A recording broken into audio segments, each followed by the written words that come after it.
قال ما خطبكن إذ راوتن يوسف عن نفسه قلن حاش لله ما علمنا عليه من سوء قالت امرأة العزيز الآن حصحص الحق أنا راودته عن نفسه وإنه لمن الصادقين ذلك ليعلم أني لم أخنه بالغيب وأن الله لا يهدي كيد الخائنين وما أبرئ نفسي.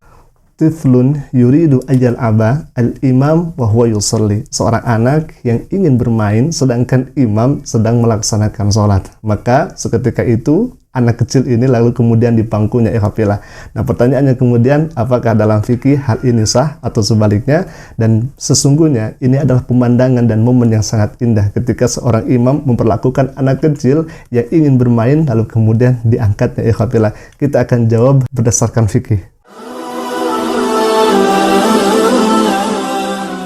Assalamualaikum warahmatullahi wabarakatuh. Ikhwafillah, sahabat Asik Ngaji, semoga semuanya dalam sehat walafiat dan senantiasa ada dalam lindungan naungan Allah Subhanahu wa taala. Amin ya Allah ya rabbal alamin. Bagi ikhwafillah yang baru bergabung, silahkan klik saja tombol subscribe-nya dan jangan lupa aktifkan juga lonceng notifikasinya agar setiap kami upload video baru insya Allah akan menjadi pemberitahuan untuk kita semua. Baik ya ikhwah, sedang viral kembali ada anak kecil yang ingin bermain akan tetapi seorang imam sedang melaksanakan sholat. Diberi judul dengan Tiflun yuridu ayyal aba al-imam wa huwa yusalli. Bahkan video ini sudah ditonton 1 juta kali. Padahal video ini diupload hari kemarin. Tetapi yang melihat sangat luar biasa banyaknya ikhwafillah. Karena mungkin 2 hari ke belakang sedang viralnya ada seekor kucing yang kemudian naik ke pundak seorang imam lalu kemudian mencium imam, dan setelah itu video ini beredar di mana-mana. Baik ya ikhwah, kita akan bahas dari segi ilmu fikih. Apakah hal yang demikian ini dulu Nabi SAW mengalami? Baik, kita akan baca sebuah hadis Nabi SAW. Sunan Abi Dawud, hadis ini urutan ke-917, an Abi Qatadah, dari Abi Qatadah. Anna Rasulullah sallallahu alaihi wasallam, sesungguhnya Rasulullah sallallahu alaihi wasallam kana yusalli wa huwa hamilun Umamata binti Zainab binti Rasulullah sallallahu alaihi wasallam. Adalah Nabi sallallahu alaihi wasallam wa huwa hamilun. Kana yusalli wa huwa hamilun. Adalah Nabi yang mana Nabi sallallahu alaihi wasallam sedang melaksanakan salat, wa huwa hamilun. Nabi sallallahu alaihi wasallam membawa Umamah, anaknya Zainab binti Rasulullah SAW, dan Zainab adalah putrinya Rasulullah SAW. Fa'idha sajada wadu'aha. Ketika Nabi SAW sujud, wadu'aha. Kemudian Nabi SAW meletakkan Umamah ini.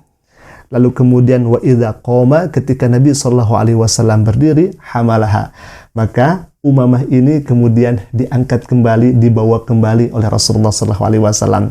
Bahkan dalam Musnad al-Imam Asy-Syafi'i, beliau mengatakan, hadzal hadis dalilun ala sihhatis shalah man hamalaha adamiyan au hayawanan au ghairahuma.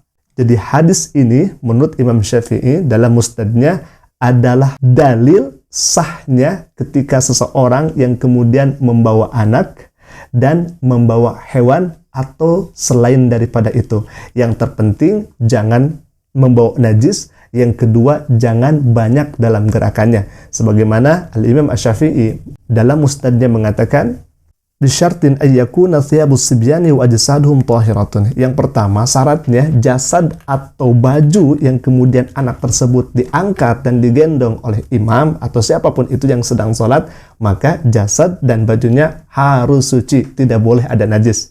Maka boleh diangkat dan dibawa ketika sholat. Dan itu pun juga dalam keadaan madarat. Kalau misalkan anak tersebut tidak mengganggu, lalu kemudian tidak ada tangisan, lalu kemudian tidak ada madarat, maka ya biarkan anak tersebut bermain dan sebagainya. Tapi kalau misalkan madarat dan diharuskan kita mengangkatnya, nah ini kemudian diperbolehkan dengan syarat harus suci. Itu yang pertama ikhwafillah. Kemudian, wa indal fi'lal qalila la yubtilus sholata.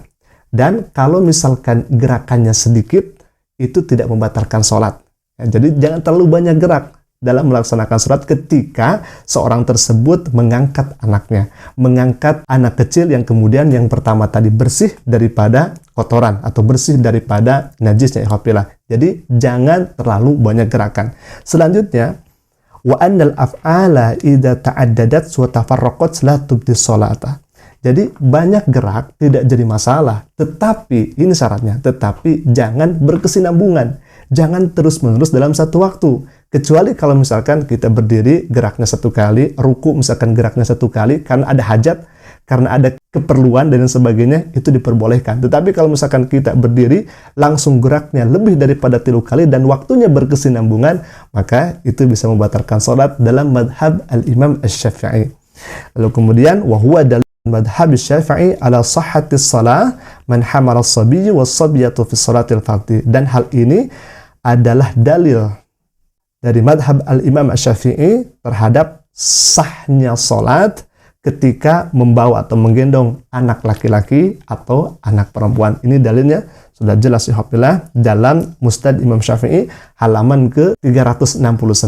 Baik ikhwafillah, jadi secara dalil jelas, lalu kemudian Al-Imam Syafi'i pun juga menegaskan kembali terkait daripada membawa seorang anak yang kemudian diperbolehkan dan salatnya menjadi sah, tetapi harus terkumpul syarat 2 ini. Yang pertama bersih dari najis, yang kedua kemudian jangan terlalu banyak gerakan ikhwafillah. Nah, selanjutnya kita akan menyaksikan bagaimana seorang TNI yang kemudian dia memberikan nasihat bagaimana kalau misalkan anak itu main di masjid, bagaimana kemudian anak itu lari-lari di masjid dan sebagainya. Nah, ini seorang TNI yang sangat luar biasa ikhwafillah, maka TNI saja paham, apalagi kalau misalkan guru-guru kita, beliau akan lebih paham, dan kita ambil hikmah dan pelajarannya yang tentunya ada sangkut pautnya dengan video berikut ini ikhwafillah. Silakan.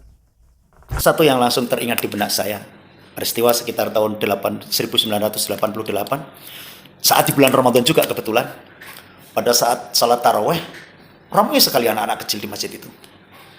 Lalu selesai salat taraweh, saya pegang mic, mengumumkan kalau anak-anak, orang tuanya nggak bisa jaga, mending anak-anak nggak usah diajak ke masjid. Saya bilang begitu waktu itu. Ternyata apa? Di luar dugaan, saya langsung dipanggil oleh ayah saya. Diajak masuk ke rumah, bukakan tafsir, dibukakan hadis Sahih Muslim, dibukakan kitabnya Ihya Ulumuddin Imam Al-Ghazali. Beliau menyatakan bahwasanya ternyata celotehnya, ramenya anak kecil di masjid itu tidak jadi masalah. Jangan usir anak kecil dari masjid. Beliau ceritanya dunia anak kecil itu memang main-main. Masih mending dia main di masjid. Lah kalau tidak, mereka akan main di luaran. Itu saat itu. Dia main di perempatan gitu, cerita bapak saya. Ternyata benar, kalau sekarang anak terus tidak kita kenalkan masjid, kita tidak ajak ke masjid, main apa? Main gadget. Bisa jadi justru yang ditonton hal-hal yang seharusnya tidak boleh ditonton. Karena apa? Orang tuanya salah. Nggak tahu apa yang dilakukan anak-anak. Nah makanya, mari mulai awal, khususnya di bulan Ramadan ini, kenalkan anak kita dengan masjid. Rasulullah pun tidak mempermasalahkan, bahkan sering Rasulullah kalau salat mengajak cucu beliau. Bahkan pernah suatu saat di masjid itu anak-anak Habasah, itu dalam hadis Muslim dijelaskan, mereka bermain perang-perangan. Para sahabat mau melarang sama Rasulullah, nggak boleh, biarkan, mereka senang gembira.